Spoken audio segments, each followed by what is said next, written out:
Text, Virtual Learning Success Stories with Students Who Are Deafblind, Wisconsin Deafblind Technical Assistance Project, DB Central. An instructor and ASL interpreter. Hi, I'm Tim Gehring, teacher for deaf, hard of hearing, and blind, visually impaired students in Wisconsin.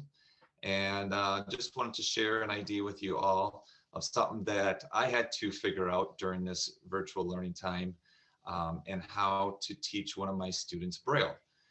So I work with a student who is in 8th grade. Been working with for a number of years, and we've been slowly going through the Braille code. But in this virtual setting, I had the challenge of how do I get Braille materials to him when we're not supposed to have contact with each other. And I could have went through the extra work of making up hard copy Braille and then delivering it weekly to his doorstep. But I really didn't want to do that. And so I thought, why don't I use technology to kind of bridge that gap? And so I used a refreshable Braille display, and I did deliver to his home. And he was tech savvy enough to be able to figure out how to hook it up to his computer and get it working. And so once all that was set up and ready to go on his end, what I ended up doing was just typing up a list of sentences that we were working on, that correlates with that part of the code that we were focusing on.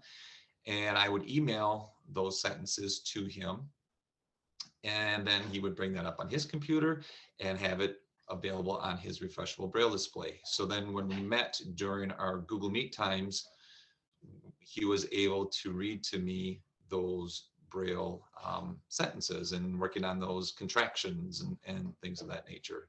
So that worked out really well, saved me a ton of work from having to produce, weekly Braille lessons and hard copy and delivering.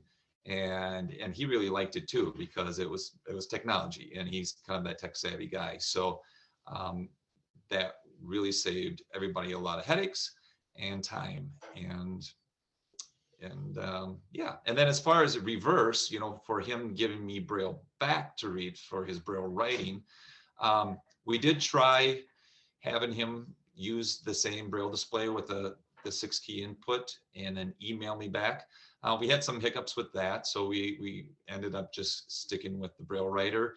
But so I would dictate sentences to him, and then he would Braille write that. And then he actually ended up taking a picture of his hard copy and then would text that to me. And then I could just visually look at his work that way. And that worked well as well. So hope that's a helpful tip for you guys, and feel free to use it, adapt it, and share it. Thanks.